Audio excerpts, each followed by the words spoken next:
নতুন বছর শুরু হবে তওবা করে ইস্তেগফার করে, পিকনিক করে না, গান বাজায় না, লাফালাফি করে না, নাচানাচি করে না। নতুন বছর শুরু হবে শুকরিয়া আদায় করে, নতুন বছর শুরু হবে 2 রাকাত নফল নামাজ দিয়ে, নতুন বছর শুরু হবে পূর্বে যে বছরটা গত হয়ে গেল ওই গত বছরের গুনাহ মাফ চেয়ে তওবা ইস্তেগফার করে। কথা কর, আল্লাহ বিগত বছরে যত গুনাহ করেছি মাফ করে দাও, নতুন বছর আমাদের জন্য কল্যাণময় বানায় দাও, বরকত আর রহমত দিয়ে ভরপুর করে দাও। যারা বলেন আমিন। দোয়া করো। ইকরা বিসমি রাব্বিকাল্লাযী খলাক, পড়ো তোমার রবের নামে যিনি তোমাদেরকে সৃষ্টি করেছেন। এই রবের জ্ঞান শিক্ষা দেওয়া হয় স্কুল, কলেজ নাকি মাদ্রাসায়? জোরে বলেন। মাদ্রাসায়। ছোট ছোট বাচ্চারা মাদ্রাসায় পড়ে, কি সুন্দর পয়সা পয়সা পেশাব করে, ঢিলাগুলো ব্যবহার করে, কথা বান ঠিক কিনা? আর কত ছেলে কলেজ স্কুলে পড়াশোনা করে, পালসার গাড়ি নিয়ে ঘোরাঘুরি করে, রাস্তার মধ্যে গাড়িটা ব্রেক করে চেনটা টান দিয়া কুকুরের মতো দাঁড়িয়ে থেকে পেশাব করে, বসেও না। এরকম মুসলমান আছে না? না। পেশাব করে টিস্যু নেয় না, পানিও নেয় না, আস্তে করে সেন্টা লাগায় দেয়, টপ টপ করে পুরো পুরো প্যান্টটা মেখে যায়। কিছুক্ষণ পরে আতরে সুগন্ধি বের হয়। কোথা কোন নাকি আপনারা? আপনার লজ্জা হয় না? আপনার নাম মুসলমান, আপনি না আল্লাহর গোলাম, 30, 40, 50 বছর বয়স, কেমনে পেশাব করে উঠে আসলেন? আপনার কি শরম করে না? কবরের ভিতরে সবচাইতে বেশি শাস্তি দেওয়া হবে শুধুমাত্র পেশাব থেকে পবিত্রতা অর্জন না করার কারণে। অনেক মানুষ এই কারণেই খালি কবরে আল্লাহ আযাব দেন। কেন? পেশাব থেকে সে পবিত্র হয়নি। কুত্তা পেশাব করে পানি নেয় না, দুপাও আশরাফুল মাখলুকাত মানুষ, ওরেও পানি নেয় না। তাহলে কুকুরের স্বভাব মানুষের ভিতর ঢোকেনি? কথা কন, শুনে খুব খারাপ লাগে। আল্লাহ হেদায়েত দান করুন। জোরে বলুন আমিন। ছোট বাচ্চা মাদ্রাসায় পড়ে, কি সুন্দর বসে পেশাব করে, দাঁড়ায় পেশাব করে না। দাঁড়ায় পেশাব করা হারাম। কথা কন। ছোট বাচ্চা বাড়িতে যায়, মা বাবারে সালাম দেয়, রাস্তাঘাটে মুরব্বি দিকে সালাম দেয়। সন্তানকে যদি মানুষের মতো মানুষ বানাতে চান, মাদ্রাসায় পড়ানো ছাড়া বিকল্প কোনো রাস্তা খোলা নাই। কথা বলেন ঠিক কি না? তাহলে সন্তানদেরকে দিন শিখাবেন তো ইনশাআল্লাহ, কোরআন সুন্নাহর জ্ঞান শিক্ষা দেবেন তো ইনশাআল্লাহ। আল্লাহ কবুল করুন। জোরে বলুন আমিন। এক পিসি পেশাব করে আর লেখে, জিজ্ঞাসা করা হলো, এই ছেলে কোন ক্লাসে পড়ো? কয় ক্লাস 3-তে। কোথায়? কয় প্রাইমারিতে। তো তোমাদের প্রাইমারি শিক্ষক কি পেশাব করা আদব কায়দা শিখায় না? তখন বলতেছে, হ্যাঁ হুজুর, প্রাইমারি পেশাবখানায় যাতে কি সারি তাইদারে থেকে পেশাব করে। তার মানে যেমন দেখতেছে তেমন শিখতেছে। আর মাদ্রাসায় যা দেখেন, আহারি হুজুরের আদব কায়দা দেখে ছেলেটা পরিবর্তন হয়ে যায়। কত কলেজ বিশ্ববিদ্যালয়ে মারামারি করে, শিক্ষককে পিটাইয়া কাপড় খুলে দেয়, শিক্ষককে রুমের ভিতরে বন্দি করে রাখে। আর মাদ্রাসার দিকে তাকায় দেখেন, শিক্ষককে মারা তো দূরের কথা, শিক্ষকের পায়ে হুজুর পানি ঢেলে দেয়। সন্তানকে আদর্শ মানুষ বানাইতে চাইলে মাদ্রাসায় পড়ানো ছাড়া বিকল্প কোনো রাস্তা খোলা নাই।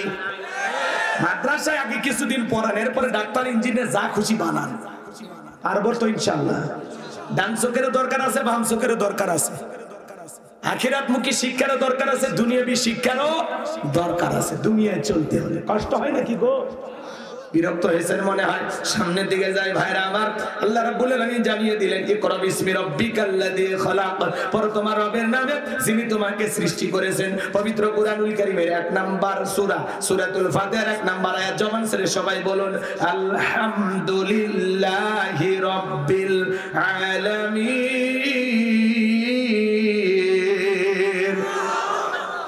এই যে মুরব্বি, এই যে চাচা, ও চাচা, 12:30 বাজছে।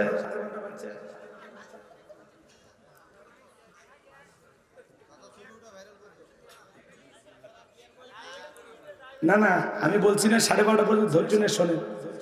আমি জানি আপনারা ঘটনা কাহিনী শুনবেন, সামনে যাই বলবো। সব জায়গার লোক তাফসীর বুঝবে না, একটু অপেক্ষা করেন, আমি ঘটনা বলবো। আমি নিয়ত করছি তো, আমি ওটা বসা থেকে বুঝছি, ওটা মাথার ভিতরে চলে আসছে। কষ্ট হয় আপনাদের? 1-1.5 ঘন্টা যদি বক্তার সামনে বসে না থাকতে পারেন, ওই মাহফিলে এসে লাভ কি? লাভ আছে? কি নিলেন, কি শিখলেন? কিছু তো বলিনি, কেবল তো শুরু করছি। দয়া করে উঠে আমার মনে কষ্ট দেবেন না।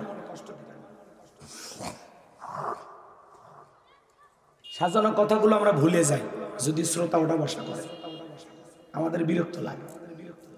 এই জন্য কষ্ট দিবেন না। কি দরকার আপনার আসার? কি প্রয়োজন ছিল? আর আসলেনি, তাহলে আমার সাথে আমি তো ছাড়ি নাই, আমি তো যাই নাই, তাহলে আপনি কেন যাচ্ছেন? আপনার বাড়ি বেশি দূরে না আমার বাড়ি বেশি দূরে? 2-3-5 কিলো দূরে বউ রেখে আপনার যদি বউয়ের কথা মনে হয়, আমার বউ 150 কিলো দূরে আছে, আমার মনের অবস্থা কি? আমার তো আরো আগে যাওয়া উচিত। এই যে জুতে না ধরেন তো, এ ভাই কারা কারা যাবেন একটু যান তো, যান যান।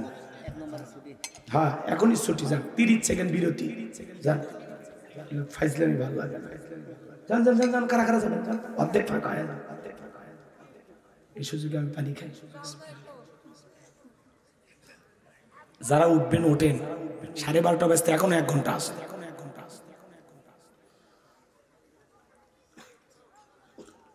দৌড়ান দৌড়ান।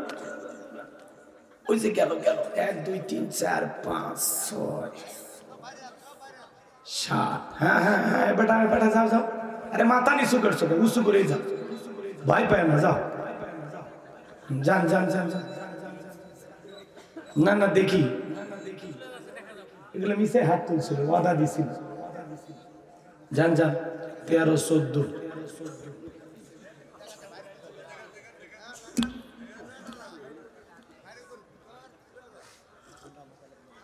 হয়েছে, শেষ হয়েছে।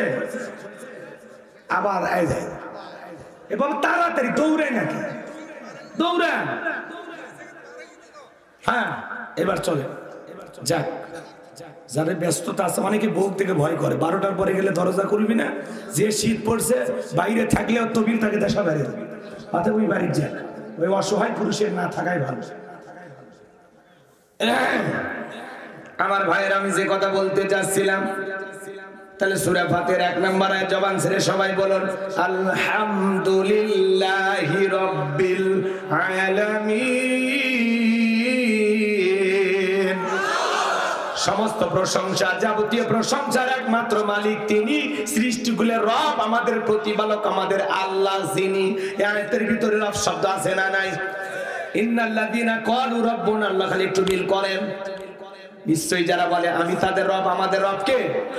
সূরা ফাতিহার 1 নম্বর আয়াতে রব শব্দ আছে না নাই? আপনি আমি যখন রুকুতে চলে যাই কি তাসবিহ পাঠ করি? সুবহান রাব্বিয়াল আযীম, সুবহান রাব্বিয়াল আযীম। রব শব্দ আছে না নাই? রুকু হতে দাঁড়ানোর সময় কি বলি? সামিআল্লাহু লিমান হামিদা, রব্বানা লাকাল হামদ। রব শব্দ আছে না নাই? এরপরে মাথাটা নত করে যখন সিজদায় চলে যায় কি বলি? সুবহান রাব্বিয়াল আ'লা, সুবহান রাব্বিয়াল আ'লা। রব শব্দ আছে না নাই?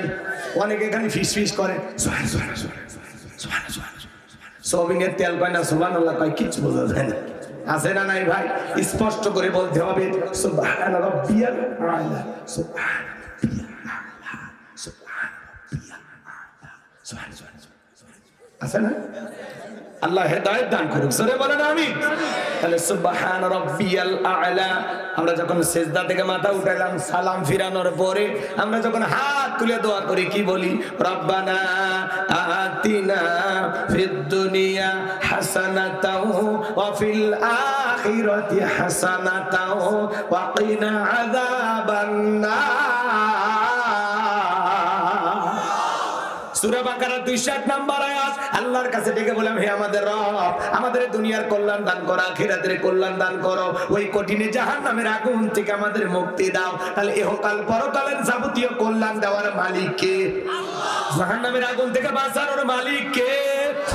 পবিত্র কুরআনুল কারীমের সর্বশেষ যেই সূরা, সূরাটির নাম হলো নাস, তার 1 নম্বর আয়াত কুল আউযু বিরাব্বিন নাস।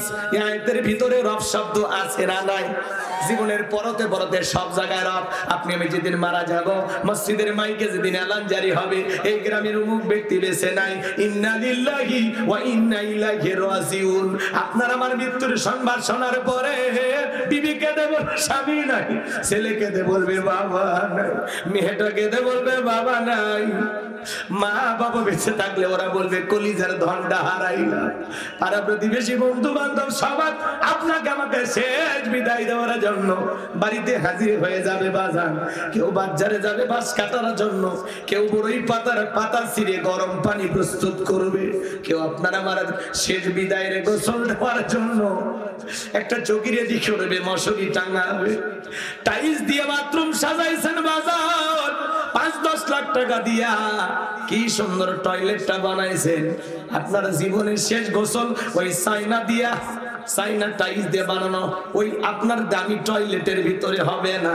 আপনি যখন রাত 2টার দিকে মারা যাবেন, 1টার দিকে মারা যাবেন, যে বিবি এত ভালোবাসার কথা বললো, বুকের ভিতরে আগলায় রাখলো, মাঝে মাঝে কত ভালোবাসার কথা শোনাইতো, রাত 2টার দিকে নাকে হাতটা দিয়া যদি বউটাকে স্বামী আমার বেঁচে নাই, কোনো বিবি বলবে না আমার স্বামী মারা গেছে। আমি কারো কাছে বলবো না, সকালবেলা আমি বলবো অন্তত 2-3টা ঘন্টা আমার মৃত স্বামীটাকে বুকে নিয়ে জড়াইয়া থাকি, দুনিয়ার কোনো মানুষ বলবে না। যখন দেখবে আপনি আমি লাশ, চিৎকার মেরে ডেকে বলবে কে কোথায় আছো, আমার স্বামী মারা গেছে, সবাই ঘর থেকে বের করবে, দেখে রঙিন পোশাক খইলা এ বাজান গো আমার বড়ই পাতার গরম পানি দিয়া গোসল করায়া আতর সুরমা লাগায়া জনমের মতো সাজায়া দেবে, চকলেটের মতো মোড়াইয়া মসজিদের খাটিয়াতে তৈলা 4 জন বরযাত্রী ধইরা একে একে অন্ধকার কবরে নিয়ে যাবে। 3 জন মানুষ কবরে নামবে লাশটা রাখার জন্য, আপনার আমার লাশটা রাখতে যাবে, যখন মনে হবে এরা বুঝি আমার সাথী হবে, না না, একে একে সবাই কবর থেকে উঠে আসবে, কবরের উপরে বাঁশের বিছানা বিছায়া দেবে, বাঁশের ছিদ্রগুলো দিয়া একটু আলো কবরে প্রবেশ করে, উপরে যখন মনকে মন মাটি চাপা দেবে বাজার, কবরটা হয়ে যাবে অন্ধকার, সবাই কবরে লাশটা রেখে যখন চলে আসবে, ওদের পায়ের আওয়াজ কবরে থাকা ব্যক্তি শুনতে পাবে, চিৎকার মেরে ডেকে বলবে একা রাইকা যাও না, আমাকে সঙ্গে নিয়ে যাও। কবরে থাকা ব্যক্তির চিৎকার দুনিয়ার কেউ শুনতে পাবে না, সবাই চলে আসবে। আমার নবী বলেন যে কবরে চলে গেল তার চাইতে অসহায় আর কেউ নাই।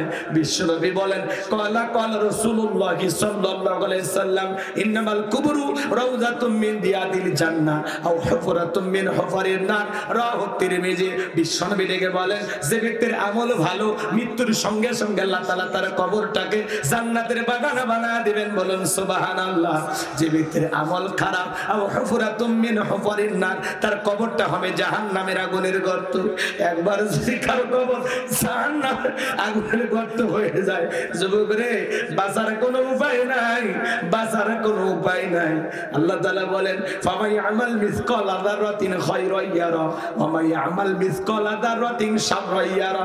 বান্দারে তুমি যদি যাররা পরিমাণ অনুপরিমাণে আমল করো, ওইটাও তোমার আমল নামায় লিপিবদ্ধ করা হবে।